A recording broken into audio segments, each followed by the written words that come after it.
তৃণমূল কর্মীর জমিতে দলীয় পতাকা লাগিয়ে জমি দখলের অভিযোগ দলেরই অঞ্চল সভাপতির বিরুদ্ধে।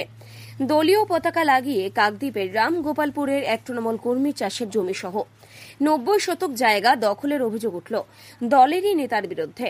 জমি ছেড়ে দেওয়ার জন্য তাকে হুমকিও দেওয়া হচ্ছে বলে অভিযোগ।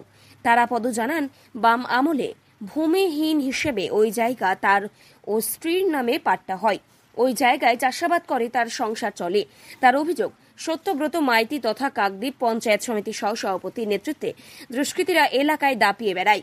ওনার নেতৃত্বেই জমি দখল করা হয়েছে। তিনি বলেন, রাতের অন্ধকারে দলীয় পতাকা লাগিয়ে আমার চাষযোগ্য জমি ও পুকুর দখল করেছে। চাষ করতে দিচ্ছে না, মাছ ধরাও বন্ধ করে দিয়েছে। এই বিষয়ে ঢোলাহাট থানায় অভিযোগ দায়ের করেছে। প্রশাসনের আরও নানা মহলেও জানিয়েছে, কিন্তু এখনো কোনো ব্যবস্থা নেওয়া হয়নি। যদিও সমস্ত অভিযোগ অস্বীকার করেছেন সত্যব্রত মাইতি। কাকদ্বীপ পঞ্চায়েত সমিতির সহসভাপতি সত্যব্রত মাইতির পাল্টা দাবি, অভিযোগকারী সরকারি জায়গা জোর করে দখল করার চেষ্টা করেছিলেন। গ্রামবাসীরা বাধা দিয়ে আলাদা করে দিয়েছেন। ওর পাট্টা নেওয়া জায়গা হয়ে থাকলে কেউ দখল করবে কেন? তৃণমূলের বিজয় মিছিলের সময় ছেলেরা দলীয় পতাকা। সুন্দরবন পুলিশ জেলার পুলিশ সুপার কোটেশ্বর রায় বলেন, বিষয়টি খতিয়ে দেখছে প্রশাসন, যথাযথ ব্যবস্থা নেবে। তার ছেলে এবং তার সঙ্গে কয়েক সঙ্গভঙ্গ নিয়ে এসে আমাদের কিছুদিন ওই রেজাল্ট বাড়ানোর, লোকসভা ভোটের রেজাল্ট বাড়ানোর কিছুদিন পরে আমাদের জমিগুলো রাতের অন্ধকারে মোটামুটি ফ্ল্যাগ ট্রাক মেরে চারদিকে দখল করেন এবং পরে আমাদেরকে জানান যে ওখানে যদি চাষবাস বা আমরা পুকুরে ব্যবহার করতে নামি আমাদের প্রাণনাশের হুমকি দিচ্ছে। প্রশাসন বা কাউকে জানাননি? প্রশাসন বলতে আমরা আমাদের বিধায়ক মন্টুরাম পাখিরার কাছেও গিয়েছিলাম। উনি বলছে ঠিক আছে, আমি ব্যাপারটা দেখছি। তো তারপর আমরা আবার কন্টিনিউ যোগাযোগ করছি। উনি বলছে আমি বলে দিয়েছি সত্যব্রত মাইতিকে, হ্যাঁ ওটা তোমার সঙ্গে সমাধান করে নেবে। আজ পর্যন্ত কোনো সমাধান হয়নি। আমরা বাপিবাবুর কাছে গেছি, বাপিবাবু বলেছে যে আমি থানায় বলে দিচ্ছি, আপনারা যান। তো আমরা সেই হিসাবে আবার এসে আমরা এসডিও, বিডিও, এসপি, আমাদের এডিশনাল এসপি, আমরা চারিদিকে লিখিতভাবে একটা অভিযোগ করি। তো আমরা হচ্ছে আমাদের যে আইসি আছে ওনার কাছেও যাই, থানাতেও যাই। তো উনিও বলছিলেন যে আমরা দেখছি আপনার ব্যাপারটা। তো আমাদেরকে ডেকেছে, আমরাও কয়েকবার ওনার কাছে গেছি।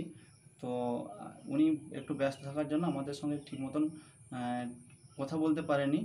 তো আজকের ডেকেছে সকাল থেকে যে আপনারা আসুন। তো আমরা স্যার আমি জানি না, আমি দীর্ঘদিন 10 সাল থেকে আমি এই দলটা করি। আমি একটা বুথের সভাপতি ছিলাম। কোন দল করেন? টিএমসি। তা হঠাৎ লোকসভার পরে দেখি না কিছু ছেলেপুলে এসে আমার জায়গায় সমস্ত প্রায় 90 শতক জায়গা খাল পুকুর জায়গা করে ফ্ল্যাগ পোতা হয়। আমি বুঝে দেখলাম যে এটা হচ্ছে সত্য মাইতির ইন্ধনে এই সমস্ত হয়েছে। অঞ্চল সভাপতি এবং আমার হচ্ছে পঞ্চায়েত সমিতির সহকর্মী উনি। তা আমি ওনার কাছে যাই। ওনার কাছে যেতে উনি আমাকে মানে সে কুকুরের মতন তাড়িয়ে দেয়। আমি ওখান থেকে চলে আসি। আসার পরে আমি মন্টুবাবুর কাছে যাই। মন্টুবাবু আমাকে দীর্ঘ ভালোবাসে এবং চিনে, আমাকে ভালো পরিচিত আছে। উনি আমাকে দলে নিয়ে এসেছিলেন। উনি বলে, কাকা এখানে তুমি, আমি বিষয়টা বললাম। বলে আচ্ছা তুমি যাও, আমি হচ্ছে সত্যকে বলে দেবো। তুমি হইতে রামগোপালপুর অঞ্চল আমি ঘুরিয়েছি, আর তোমার উপরে এরকম বলে উনি আমাকে পাঠিয়ে দিলেন। উনি বললেন যে তুমি সত্যকে একবার বলবে। আমি ওকে আবার বললাম, বলতে ও বলে, হ্যাঁ তুমি মন্টুবাবুর কাছে গেছো, তোমার দেরি হয়েছে না, বলে ফোনটা কেটে দিল। আমি মন্টুবাবুকে শোনালাম। মন্টুবাবু বলে আচ্ছা ঠিক আছে, আমি ওকে বলে দিচ্ছি। বলে স্যার আজ পর্যন্ত তার কোনো সুরা হয়নি। আজকের 1-1.5 মাস আমার এইটুকু চাষ। না, প্রথমত বলে রাখি, হরেন্দ্রনগর নয়, আমরা শুনেছি যেটা ওই রামগোপালপুর মৌজায় আমাদের প্রায় আমার ওই অঞ্চল অফিসের ঠিক পাশেই, আমাদের পিচ রাস্তার পাশে একটা জায়গায়, ওরা তারাপদ দাসের নাকি ওর পাশে জায়গা ছিল এবং ওর পাশেই একটা চাপসা খাল ছিল। সেখানে আগে মানুষজন ওখানে মাছ চাষ ধরতো, এসব করতো। ও আস্তে আস্তে ওইটাকে মাটি ফেলে ভরিয়ে নিয়ে ওইটাকে দখল করার চেষ্টা করে। তা আমাদের মুখ্যমন্ত্রী মমতা ব্যানার্জি এইবার যে ঘোষণা করেছেন যে এই যে আমাদের সরকারি জায়গাগুলো যে সমস্ত 1 নম্বর খতিয়ানভুক্ত এবং খালটা লেখানাতুন এই যে সরকারি জায়গাগুলো, এগুলো যাতে মানুষজন আপাতত দখল করে নিতে না পারে সেগুলো গ্রাম পঞ্চায়েতকে দেখার জন্য উনি মোটামুটি বলেছিলেন। তা সেই দিক দিয়ে মোটামুটি আমার কাছে খবর আসে যে গ্রাম পঞ্চায়েতের প্রধান, আমাদের প্রধান থেকে শুরু করে আমাদের এলাকার সমস্ত মানুষজন যে আমাকে কাকদ্বীপে ফোন করে জানতে চায় যে এইরকমভাবে ও জায়গাটা দখল করতে চাইছে, আমরা ওই জায়গাটাকে মাপজোক করব। তা আমি বলছি দেখো ওর তো নিজস্ব জায়গা আছে। বলে হ্যাঁ ওখানে ওর 2 বিঘার উপরে জায়গা আছে। তা ঠিক আছে, ওদেরকে বলো তোমরা তোমাদের জায়গা ছেড়ে কেন তোমরা সরকারি জায়গা দখলদারি করতে আসছো। তা এইভাবে নাকি ওরা 2 দিন ধরে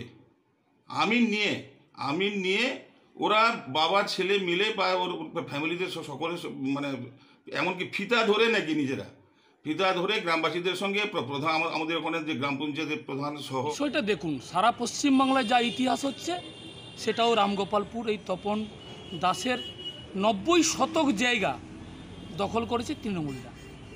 তৃণমূলের কারা? পঞ্চায়েত সমিতির সহকারী সভাপতি সত্যব্রত মাইতি এবং পঞ্চায়েতের হচ্ছে পার্টির সভাপতি, তারা যুক্ত আছে। 90 শতক জায়গা সারা পশ্চিমবাংলায় তৃণমূলের এই জবরদখল ছাড়া, লুট ছাড়া আর অন্য কিছু না। এই কাকদ্বীপ বিধানসভার মধ্যেই পড়ছে।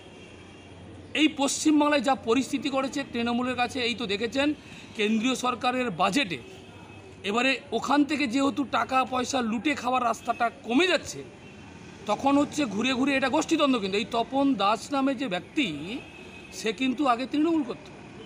যেই তৃণমূলের অত্যাচারের বিরুদ্ধে, দুর্নীতির বিরুদ্ধে মুখ খুলতে শুরু করেছে, তখন তার 90 শতক জায়গা দখল করতে হয়েছে।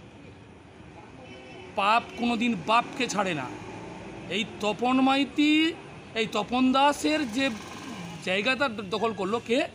পঞ্চায়েত সমিতির সহকারী সভাপতি সত্যব্রত মাইতি। মন্টুরাম পাখিরার অবশ্যই চোখটা দেওয়া উচিত। এ সমস্ত নেতৃত্বে তৃণমূলের একটা কথা বলি, তৃণমূলের কোনোদিন তার দলীয় শৃঙ্খলা নেই, তৃণমূলের ক্ষমতা নেই।